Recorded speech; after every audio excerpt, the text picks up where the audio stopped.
to the pilot episode of the Shuster Herald podcast. I'm your host, Sam Rizzo. And I'm your co-host, Adam Basciano. And today on the new Shuster Herald podcast, we'll be talking about what makes us Superman fans, as well as looking into what we're both looking forward to in 2013. So, Adam, let's talk about, we've been Superman fans pretty much all our lives. So well, I don't know about all our lives, Sam, but, well, not me anyway. But I will say that I started, I'm going to say a little, maybe older, at an older age than you were. I gotta admit that I started out as a pretty hardcore Batman fan. I was a Batman guy. There's no apologies made there. Batman's been a part of my consciousness since as early as I can remember. I remember coming home from school and watching the reruns, the old Adam West series. And I used to come home from school and I used to have a milk and cookie snack, and there was Batman on TV, as campy as ever. And then the first movie I ever saw in theaters was the Tim Burton Batman in 1989. So, and then shortly after that, Batman animated series came around.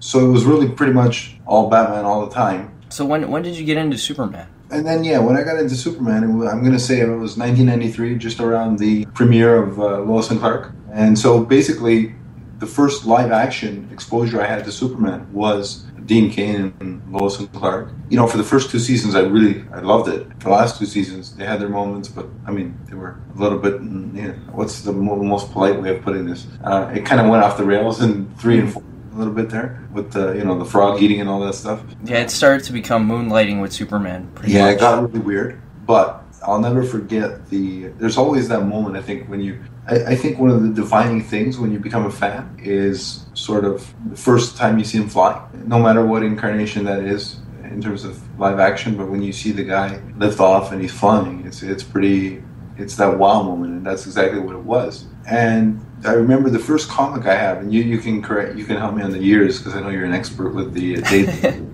Was the Man of Steel #1? Remember the one where he's flying towards the viewer? Yeah, he looks very much like Christopher Reeve with the arms down by his sides, and he's coming directly at you with twin towers behind him. That cover talking about, and that was my first ever comic. And I remember every time, because they used to sell them in malls back then when I was a kid. You can get them in pretty much anywhere back then. And they didn't have the specialty shops as prevalent as they are now. So every time my mom used to go shopping in a mall or something, she used to take me and I used to pick up a comic book. So it wasn't a regular monthly thing. So at the beginning there, I didn't have a wide-ranging collection in terms of the comics. But here and there I would dabble in it. And then sort of after Lois and Clark, Superman kind of disappeared for a few years. There wasn't much in terms of live action. There was the animated series, which I checked out, but it wasn't like I would religiously watch it every week. So Superman kind of, I don't want to say disappeared, but he kind of faded in the background for me from that period of 97 to let's say 2001. And we didn't have any films really in that span, so Superman pretty much kind of fell by the wayside film-wise. Because I remember following a little bit online that ridiculous Tim Burton version that thank God didn't happen. Very much a Superman with scissors for hands. Yes, and so I followed that, and if you go online, I'm sure all our listeners have maybe seen this, or if they haven't, go online and check it out. It was ridiculousness. Nicolas Cage with a hairpiece and this black rubber suit. Basically, he looked like Batman with a silver S. And the different color suits that they were going to introduce were totally not Superman. I don't know what was going on there. So it was really weird, and really glad it didn't happen. And then, Superman sort of faded into the background a little bit. I was still, a Batman guy. But the comic scene for me really kind of slowed down. I still love Batman, but that was pretty much it. And then, I was into, I was a sports fan. I'm a hockey fan, so I was, hockey consumed my free time. And I actually, my team was good back then. So, and then 2001 comes around, and I remember I was, funnily enough, watching a hockey game, and every time there was a set of commercials, it was almost like a behind-the-scenes commercial, where it was Tom Welling sitting in it, almost like a director, a cast member's chair. And this guy'd come on and he's like, "My name's Tom Welling, please watch my show, Smallville." He had that, that goofy look that he had on his face during the show 90% of the time. Yeah. It was the same look. But I gotta tell you, the commercial was kind of annoying because every set of commercials, they showed it. And it was like every other day you'd see this bombard you. And, at first, okay, he says, watch Smallville. So it didn't really click on me. But the more I saw, my first thought was, can we get this goof off my TV? Like, he's interrupting the hockey game. Can we move on? But the more I saw it, the more the Smallville, name, every time he said Smallville, it started to sink in. I'm like, wait a minute, that sounds familiar. And so the more I thought about it, the more I thought, I'm like, oh, that's Superman, right? And so I made a note of watching it. And this may shock you, Sam. It may shock our listeners. I was aware of the movies, but I had never sat down and watched any of them from start to finish until the premiere of Smallville. When was the first time you saw Superman the movie? 2001, right before, I want to say the month before the premiere of Smallville. That's crazy. That is so crazy. Because everybody talks like, oh, the movie. And, they're in love with it. And we all know how some segments of the Superman fandom are fixated on that particular movie. I mean, it was a great movie, but that's when I saw it completely. Like, I would see it on TV off and on, but I would always be doing something else that I didn't sit from start to finish first time. And then I kind of realized, wow, Smallville was really going off course, but that's a whole nother discussion. So that was the first time I watched the Superman movie. You know what? It was just, I was very impressed with what it was and what it was able to do for the time period and how, how honest I think the movie was. And they played it straight. That's what I loved about the Donner film, was that they kept it real. Yeah, there was no winking at the camera. There was none of that George Clooney smile crap, garbage, any of that stuff. It was all, played like these events were really happening, which was really cool. So they played it like it was really all happening, and I really appreciate it for that. And then 2 was great. I loved the inclusion of General Zod, and I think that was really good. Really picked up on the action levels. It had some moments that I didn't care for. The cellophane S, the saran wrap. Yeah, the whole Lester thing with the cellophane S, him throwing it at Non. Yeah, that was, and then playing the hide and seek thing with the multiple Supermen. Yeah, and I could really have done without with the casual sex scene in the fortress stuff. But it was a really good movie. And then 3 and 4 seemed to follow, or I don't know if we can say set a trend or the downward trend. Yeah, the downward trend, because it seems every superhero movie, when it gets to 3 and 4, it craps itself. It sort of slowly becomes an abomination. It just seems like some of these movie franchises just lose focus of what they're trying to set out to do. Don't get me wrong, Superman 3 was not nearly as bad as Batman Forever. Which is another discussion. 4 was slightly better than Batman and Robin, but that's not saying much because anything is better than Batman and Robin. So, I enjoyed the first 2 movies immensely. 3 had its moments, and then 4 I couldn't stand. In terms of Superboy, the show, since, that's what we're talking about for the... Yeah, and you're sort of coming into this fresh, so to speak. You're rediscovering these episodes now that they're slowly but surely coming out on DVD thanks to WB Archives. I am, because it's not like I didn't see them at all when they were airing. But because they were in syndication, the networks here sort of just put them on whenever the hell they felt like it. So, one time it would be on a Saturday morning, and then the next week it would be on a Friday night. Like, you just couldn't know when it was on. Around that time, again, it came out around the same time as Batman. I was 6. So unless I had a routine where, as a kid, when you're watching TV, like when you're typically Saturday morning cartoons. It's hard to get into a routine, right? Because cartoons are going to be there. And so you sort of, as a 6-year-old, you plan accordingly as much as a 6-year-old can plan. With Superboy, I didn't have that luxury because, again, it was all over the place. So I caught it when I caught it, but I didn't really see much of it. My real exposure came from you talking about it all the time, and I'm like, that it existed. Beyond that, I don't remember much. And so I am really, I don't know when to say a novice, because... Well, you're seen pretty much a good majority of it, but you didn't see the last 2 seasons. I had to go through YouTube, but regrettably. But it should be, it's a very interesting series, and it just kept getting better and better with each passing episode and each passing season. I mean, oddly enough, Sam, I pride myself on the fact that I've seen every other live-action incarnation of Superman, which at some point on this podcast we'll get to. But Superboy is the one sort of relatively uncharted territory that I haven't experienced, get into that and sort of finally discover this piece of sort of missing Superman lore. What about, that's my story with Superman. What about your story? My story kind of just happened by just chance, really, and I owe it all to my father, because in 1989 in the summertime, I was 6 years old.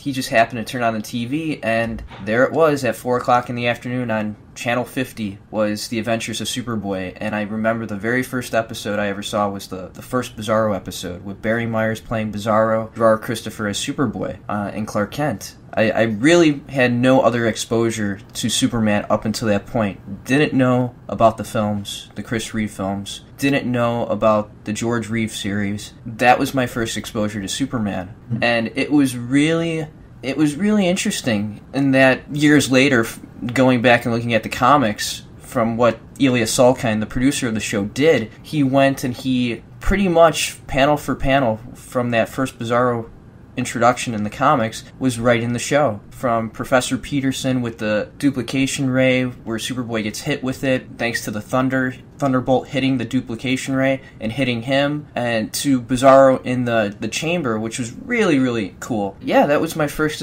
exposure to the Superman world, and it got me hooked. And ever since then, going to conventions and talking to people about Superboy, and going up to a vendor's table and them, asking about photos. Do you have any photos from the Superboy show? And they look at you with that perplexed look on their face, like, what are you talking about? Don't you mean Lois and Clark? Don't you mean Smallville? No, I mean Superboy from the 1980s, early 90s. They're like, no, we don't really have much of that. So in creating, I started to create this website in, I want to say, 1999, the Superboy homepage, just to get people aware of what the show was, what it did.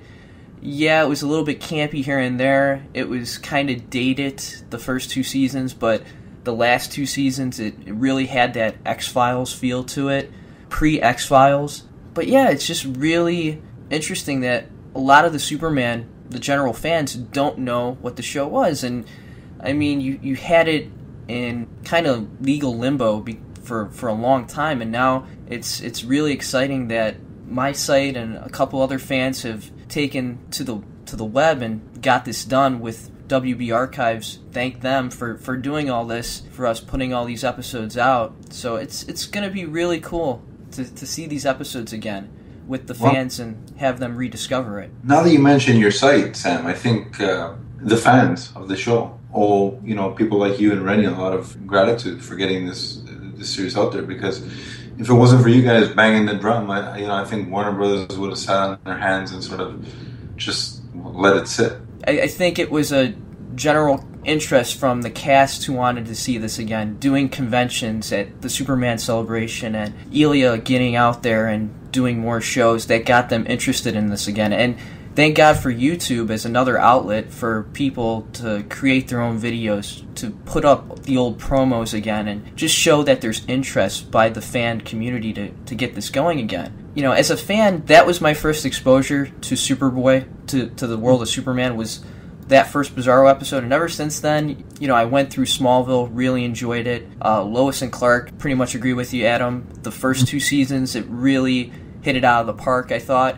And then seasons 3 and 4 kind of really into moonlighting with Superman. They just kind of lost their way. They tried to get back to that in the season 4 premiere with the whole new Krypton thing, which was going on in the comics at the time. I think so, yeah. Yeah, it just felt like Lois and Clark. It was good for the time, but when you got around to the last 2 seasons, they kind of just lost their way. Smallville, I thought the first couple seasons were really, really good. They kind of, again, new creative minds come in and they sort of lost perspective with Clark. Clark started to become a bystander, where the Luthors kind of were prevalent middle seasons of the show. Writing team came in, they started to embrace the DC comic lore, where you had Oliver Queen come on, you had The Flash, JSA, which was probably one of the best episodes of the series. It's going to be interesting to see what's in store in the future with Superman.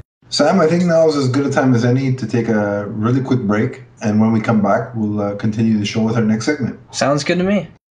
This is Clark Kent, and you're not going to believe what's coming up next. Well, welcome back, Superboy fans. And I was just thinking, it's going to be a really interesting 2013 for Superman fans and for us Superboy fans as well. So let's talk about that, Adam. That's a very well-timed segue there, Sam.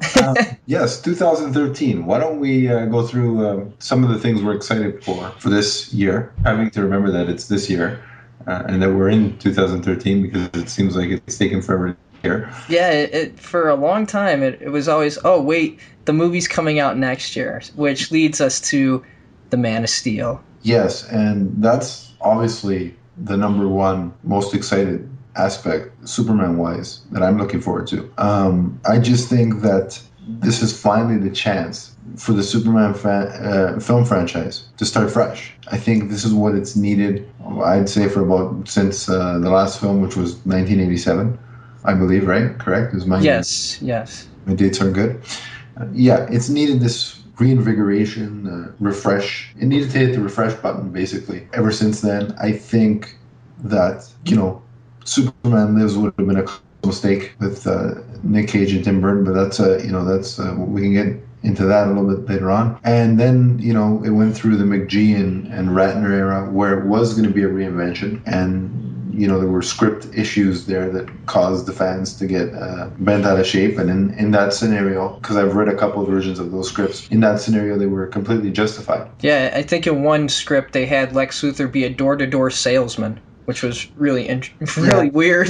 And then I think he was revealed to be Kryptonian. I don't know what was going on there. And then there was another one where he was an FBI agent. I think that was JJ's. So. Yeah, JJ wrote the script, which, I love JJ Abrams, we're talking about. I think, his work I've loved pretty much everything he's done in the sci-fi genre. I don't necessarily put all the blame on JJ for those scripts, because I think, as we know with Superman Lives, I think most of the stupid ideas came from the brain of John Peters. And in Hollywood, you just kind of fail upwards. As Kevin Smith will adequately tell us in that exactly. video. Which, if you haven't seen it, please go to YouTube and watch it, where he talks about the whole meeting John Peters, et cetera, et cetera. But then, those two projects, for whatever reason, fell through. McGee being afraid of flying, and Ratner's version, basically, by all indications, sounded like it would have sucked.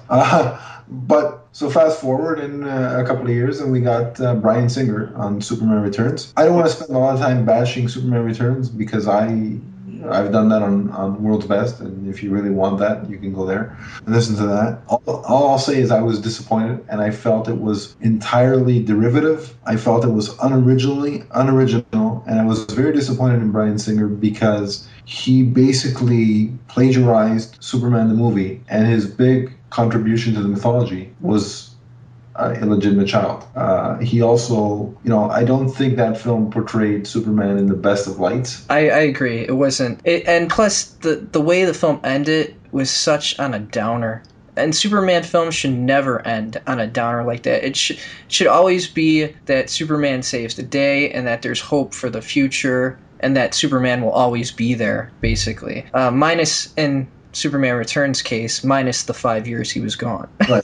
He kept saying I'll always be around, but he kept forgetting that he was gone for 5 years. That didn't really make sense. But again, I don't want to bash Superman Returns. I think the problem was that it was stuck in the past. And in large part, and I know this is kind of critical because we're covering a product of the Salkind era. When you're coming at it in 2006, I think it's hard to basically try and recreate that same atmosphere. I mean, the world has changed, and in the books and throughout multimedia, Superman, the true intrinsic aspect of his character and personality have stayed the same, but he's always managed to the situations he's placed in have always reflected the times in other mediums. It just seems that the film franchise hasn't been able to get to that stage, and finally we're getting that. I mean, we're getting an origin. We're getting David Goyer, who is a guy who knows comic books. Yeah, he's had some misfires with some of his scripts, but his work in the Batman franchise was fantastic, and I love the first two Blade films, which he wrote.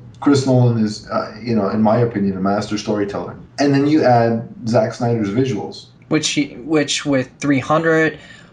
Sucker Punch. This should be right up his alley, making Superman visually appealing and exciting. Exactly. Whatever you think of Sucker Punch or 300 as films, it's undeniably that they're visually stunning and they're action packed and really captivating. Let's throw Watchmen into that mix as well. Oh, of course. How could we forget Watchmen? So It's going to be exciting to see what Zach and what Chris and what David have put together, which, I want to talk about what just came out this past Monday with the Empire magazine, with the new photo of Henry. We got to look at Zod. We got to look at Jor-El. And it was interesting that David Goyer said they formulate this story with the idea that this is a first contact scenario, and that Superman, if the human race met an alien, this is how they would react. So that is a brilliant way, I think.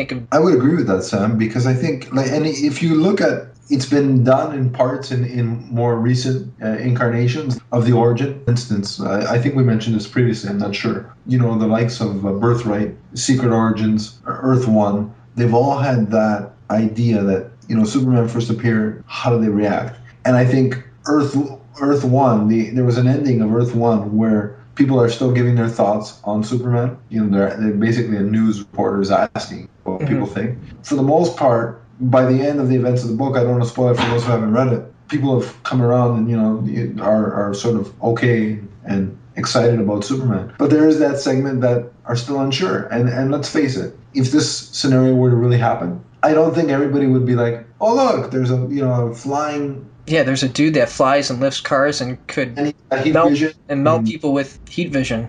Yeah, I don't think the onlookers would just be thinking, oh, okay, let's go sing Kumbaya around a campfire with this guy. I think there's a certain segment of the population that will be scared. Which makes it all that more interesting in that you could set it up that there's a contingency of people in the public that fear Superman, and Lex Luthor could play to those strengths in a future sequel, possibly. And then you have the people that embrace Superman as their savior, as their beacon of hope.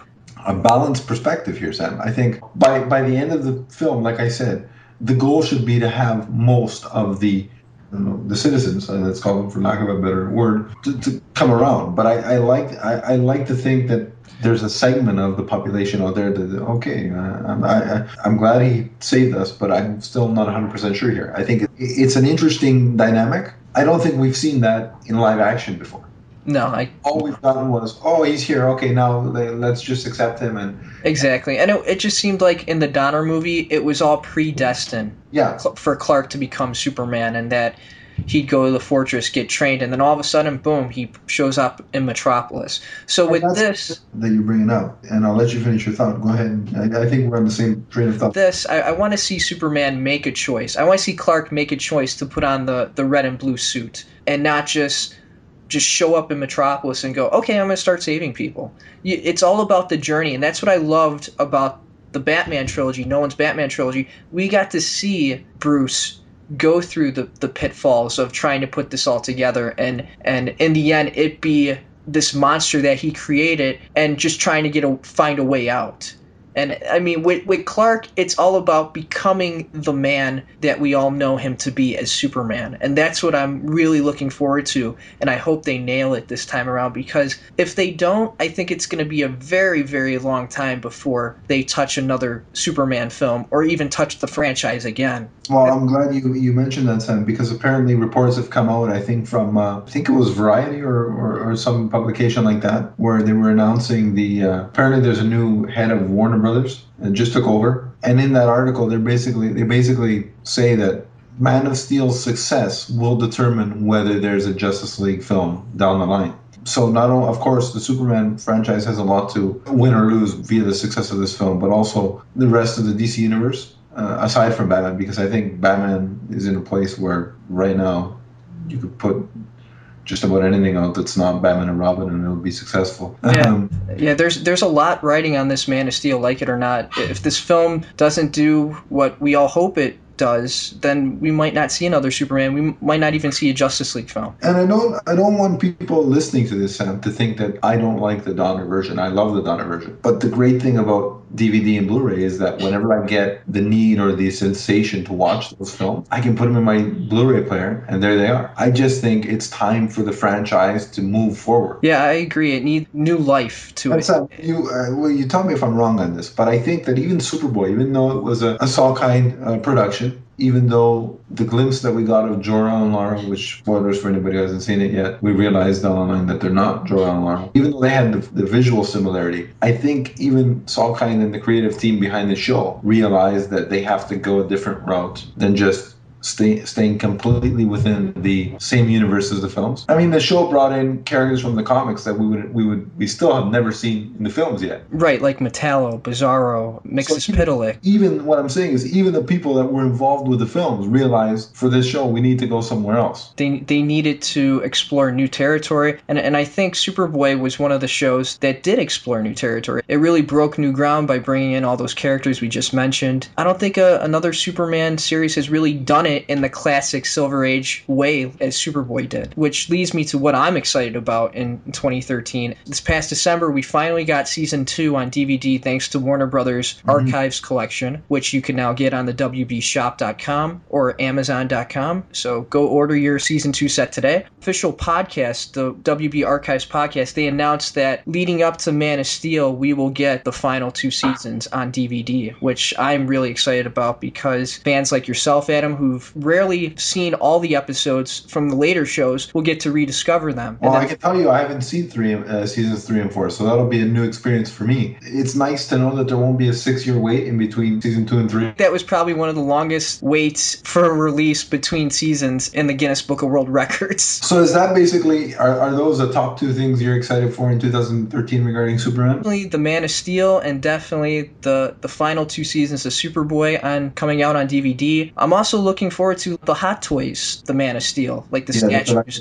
Yeah. Those are kind of on the expensive end. They're very well done. Well, I am looking forward to, there's a statue that was just, an image of a statue that was just released for Man of Steel of Henry Cavill as Superman. And it looks fantastic. That'll be on my shelf come May or June or whatever the heck it's released. I know that if my wallet could cry, it will be crying by the time June comes around because I will probably be broke. I definitely won't have Lex Luthor's wealth by the time, I mean, I don't have it now. I definitely won't have it by the time the movie comes out. The other thing that I'm looking forward to, Sam, a couple of things. The comics, the New 52, because right now all the Superman books are in the midst of a crossover that I won't spoil for anybody who hasn't read it. I would suggest reading it because the books finally are picking up and are at a place where I think character is going to thrive. And also the new title, 2 of comics' hottest creators in Scott Snyder writing, Jim Lee on art, rumored to be called Man of Steel. I don't know when it debuts. With those 2 names, plus the fact that it's, in my opinion, the best superhero known to man. And also, the other thing I'm most excited to, in addition to what is like you said, Sam, I'm really excited to be bringing this show to you guys, with you, Sam, because I think we, as Superboy fans, I think we've been sort of hung out to dry for the last 20 plus years. Right. So I think, I'm not saying our podcast is going to be all and end all because I don't presume it's important, but I think it's another piece of material for the series that WB Archives is the only way we're going to get the series. We're not going to get all the inside, behind the scenes stuff that hopefully our podcast will be able to fulfill. Really looking forward to bringing this to not only Superboy fans, but hopefully other Superman fans who were in the same position as me, who really didn't have much exposure to this show prior to meeting you. So I'm really excited for that. It's almost time, Sam, for us to wrap up. Yeah. Before we do that, why don't you give our listeners sort of a heads up on what they can expect? Adam, I'm glad you mentioned next week. Next week, we'll be looking at the first episode of the Superboy TV series, the Jewel Tetcha Call, and we'll be looking at the first tie-in comic that featured Gerard and Stacy on the cover, and we'll be keeping you guys up to date on any Man of Steel news. So, Adam, I think we should wrap this episode up. What do you say? I think it's about that time, Sam. So until next time on the Shuster Herald podcast, I'm your host, Sam Rizzo. And I'm Adam.